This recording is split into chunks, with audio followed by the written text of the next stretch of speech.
Mengenalkan diri atau menanggapi?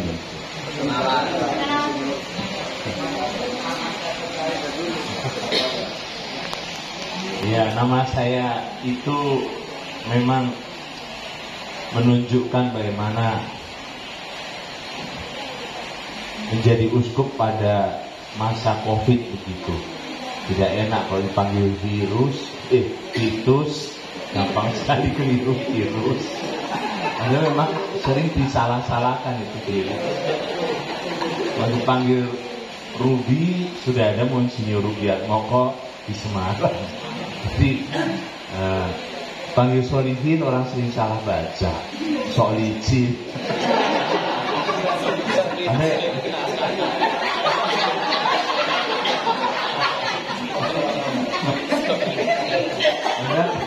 Benar yang licin memang.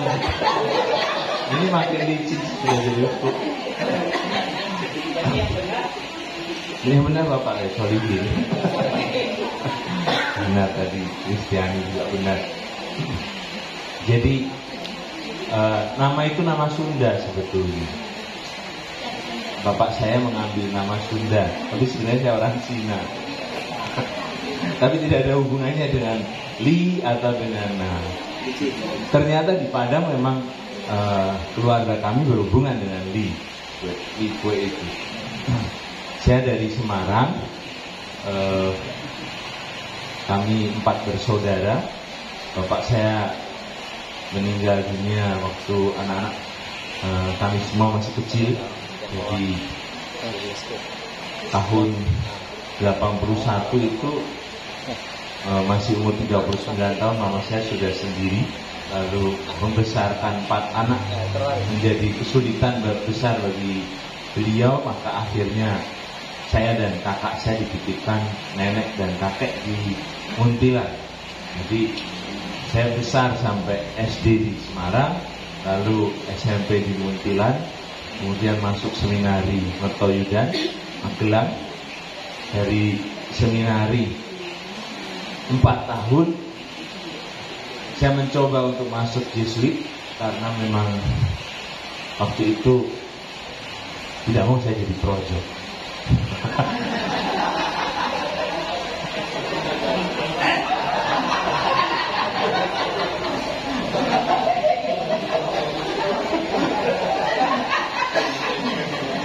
Tapi ternyata saya tidak diterima di Jesuit, jadi gagal saya masuk Jesuit waktu itu. Tapi sebenarnya beberapa tahun sebelumnya saya sudah kenal Pastor Silvano Laurensi yang dulu juga pernah di tengah orang kusta di Bagan Siapi Api ini, misionaris Saveria.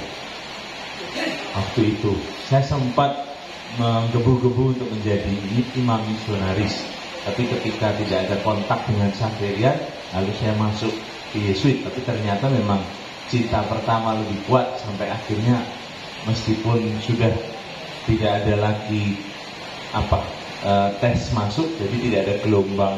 Seminari kita di Padang itu dari membuka 2 gelombang sampai jadi 5 gelombang, karena yang masuk itu terus berdatangan tapi tidak bersama-sama. Jadi dibuka 5 gelombang testing. Saya sudah lewat itu semua, tapi akhirnya diterima di Saverian untuk uji coba. Ternyata kami dulu 12 orang waktu masuk. Pada akhirnya sesudah tahun orientasi pastoral kami tinggal 4 orang. Waktu saya ke Jogja untuk melanjutkan teologi, tinggal sendirian sampai akhirnya ditagihkan sendirian. Lalu dikirim ke Roma untuk belajar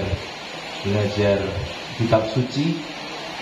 Sebenarnya saya ingin kembali menjadi, maksudnya ingin sesudah ditagihkan ingin ke Mentawai, karena saya mengalami tahun orientasi pastoral sebagai frater dan sebagai diakon di Mentawai, tapi ternyata langsung ditugaskan untuk belajar kitab suci supaya bisa jadi dosen. Tahun 2002 saya kembali dari Roma, langsung dimasukkan di pendidikan. Jadi praktis saya mengajar dari 2002 itu sampai 2021 yang lalu ketika terpilih menjadi 2006 saya sempat kembali ke Italia lagi untuk belajar, untuk menyelesaikan disertasi S3. Jadi praktisnya 10 tahun saya di Italia, 4 tahun pertama, 6 tahun yang kedua. Dan selama tugas studi semacam itu saya tidak pernah cuti, tidak pulang. Sampai tugas selesai, saya harus selesai dulu, baru pulang cuti. Gitu. Jadi jarang sebetulnya saya pulang ke rumah menjenguk mama. 10 tahun di Italia itu, tahun 2012 saya kembali ke Indonesia. Sebelum dimasukkan lagi ke seminari, saya ditaruh di paroki. Jadi pengalaman saya di paroki hanya sebetulnya 2,5 tahun. Tidak benar kalau saya tadi dibilang sudah tahu pengalaman. Saya tidak tahu jadi pastor paroki sebetulnya. Jadi bukan dua kesalahannya, bukan projo dan bukan pastor paroki. Kok dijadikan uskup? Saya pastor dosen sebetulnya, jadi tidak terlalu mengenal bagaimana triknya menangani perkawinan, bagaimana triknya untuk mengurus soal-soal yang berhubungan dengan misalnya kerawang, kepemudaan. Tapi memang bidang saya kitab suci membuat saya berkenalan dengan banyak umat di Keuskupan Agung Jakarta. Artinya saya buat khusus-khusus di mana-mana, dan rupanya memang banyak peminat kitab suci itu umat sederhana, umat biasa yang sering kemudian justru jadi sahabat begitu. Pengalaman pastoral terutama hanya 2,5 tahun di paroki di Jakarta yang mayoritas 99% orang Tionghoa. Jadi paroki itu di Glodok, di kota tua. Maka ketika kemarin malam jalan-jalan ke kita itu, saya jadi merasa kok mirip sekali dengan pecinan di Jakarta. Memang begitu modelnya. Nah, selama menjadi pastor paroki, lebih tepat sebenarnya bukan pastor paroki seperti Romo Martin, tapi saya hanya membantu di pastoran itu. Karena saya tetap menjadi dosen. Jadi kembali dari Italia itu saya langsung masuk ke kampus menjadi dosen, tapi tinggalnya di paroki gitu. Jadi pastor residen. Saya minta dari pastor provinsial membuat surat ke Bapak Uskup Agung Jakarta, permisi bahwa memasukkan pastor itu Surbianto ke paroki, tapi tidak pernah keluar izin. Artinya saya minta lagi sampai 2 kali, lalu dikatakan pastor sudah full timer sebagai dosen, maka tidak diangkat menjadi pastor rekan gitu. Artinya apa? Saya tidak akan dapat uang saku. Tapi karena saya dapat gaji, karena sudah digaji dosen. Jadi dipikir saya minta izin masuk itu supaya dapat uang saku. Benar-benar saya bukan projo, bukan pastor paroki. Begitu pengalaman saya sampai akhirnya tidak tahu bagaimana tiba-tiba dipanggil oleh Bapak Duta Besar. Memang tidak terpikir macam-macam, karena saya memang sering pada waktu itu dipanggil ke kedutaan untuk membantu menerjemahkan dari bahasa Italia ke bahasa Indonesia, atau membantu Bapak Duta Besar untuk pergi ke satu tempat, saya menjadi penerjemahnya begitu. Tidak terpikir kalau ternyata itu diawasi, diamat-amati, lalu bisa jadi uskup juga. Ini begini, memang saya merasa bangga dan terharu dengan harapan dan perhatian dari umat Uskupan Padang, khususnya di bagian Siapi-Api ini, yang memang sudah terkenal sejak waktu saya masih frater, mendengar cerita pastor-pastor Saverian. Ya betul, paroki ini paroki yang tua, yang sudah bisa dikatakan sejak zaman para misionaris itu. Nampak sekali dari mendengarkan ini tadi, bahwa umat di sini yang menjadi, meskipun luas saja, tapi betul-betul tulang punggungnya gereja paroki ini. Karena kalau tidak ada kalian, ya sebenarnya sudah lama paroki ini tidak ada lagi namanya mungkin. Ya kan? Justru kalian yang menjaga gereja ini tetap kokoh berdiri, kegiatan umat tetap ada, meskipun dikatakan tadi pengetahuan minim. Saudara-saudari, Bapak Ibu, teman-teman, pertanyaan yang sama itu disampaikan juga oleh umat kita di paroki lainnya. Tantangannya atau perjuangannya tidak seperti Anda sekalian. Artinya kalian kadang-kadang harus sadar bahwa lebih berat berjuang. Tapi dengan pengetahuan yang minim itu masih bertahan sampai sekarang.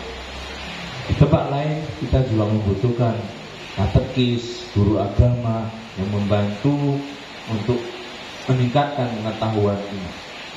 Jadi saya kira pertama-tama minat dari kita semua masing-masing, juga OMK, juga maksud saya teman-teman muda yang semangat untuk mengajar kepada bina iman dan anak dan remaja, ya, justru dengan lagu-lagu, dengan sedikit cerita itu sudah cukup.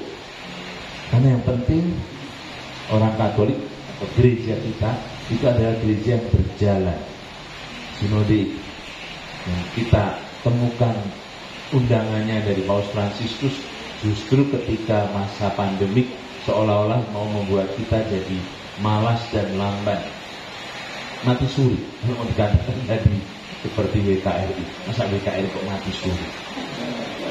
Ibu-ibu banyak sekali begini, Mas. Ya, jadi sebenarnya mungkin mati suri komunikasinya dengan pusat, tapi barangkali memang ibu sudah biasa juga tetap tinggal di sekitar gereja. Barangkali nanti mulai diketuk yang di pusat, yang di Pekanbaru, atau sehingga cabang di sini bisa dibangunkan lagi. Yang jelas tadi sudah ada pujian. Biasanya ibu-ibu yang memenuhi gereja. Tapi saya juga tidak setuju kalau dikatakan bapak-bapak tidak pernah ke gereja. Bapak-bapak itu kadang-kadang justru, kalau ibu 1 minggu sekali ke gereja, bapak-bapak itu 2 kali seminggu ke gereja. 4 kali. Maksudnya mengantar ibunya lu pulang, menjemput istrinya pulang.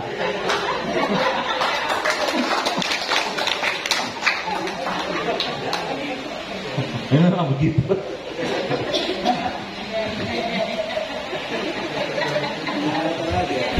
Bukan memuji memuji kemalasan, tapi memang di Duri justru untuk tahun keluarga ini ada inisiatif dari bapak-bapak untuk bertemu, bapak-bapak separoki.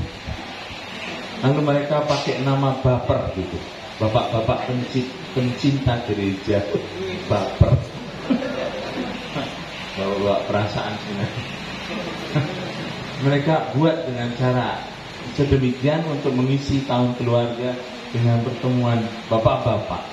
Jarang atau bahkan tidak pernah saya dengar, tapi mereka mau buat. Di Jakarta ada pertemuan atau kelompok pria sejati. Ini kan lebih keren, pria sejati. Kelompoknya bapak-bapak itu.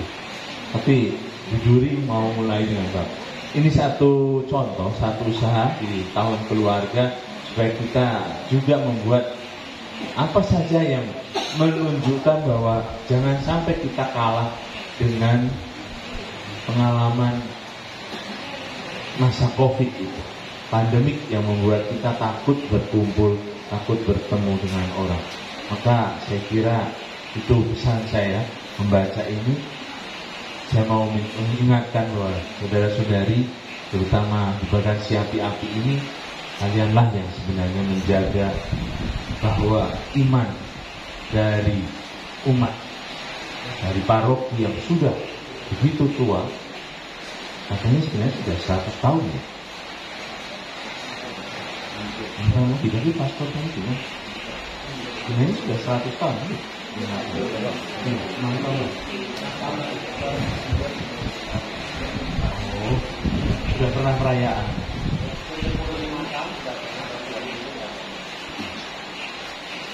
Itulah makanya jangan sampai kita berpikir moratorium. Moratorium itu artinya membubarkan sesuatu yang tidak ada lagi kemungkinan untuk diteruskan. Seminar misalnya di Padang itu, Maria Nirmala, seminar kita, masa ditutup 2 kali, dibuka 2 kali, 3 kali sekarang dengan saya, ya kan? Moga-moga tidak ditutup lagi, karena masa seminaris sebagus itu ditutup, ya kan? Dulu alasan saya ditutup karena memang seminarnya dipindahkan supaya menjadi lebih ini di Medan. Tapi sebenarnya Keuskupan Padang tidak dekat-dekat dengan Medan ya, cukup jauh itu kalau mau ke Medan. Maka aneh kalau kita punya seminari yang ternyata sebagus itu ditutup. Moratorium atau penutupan semacam itu tidak terlalu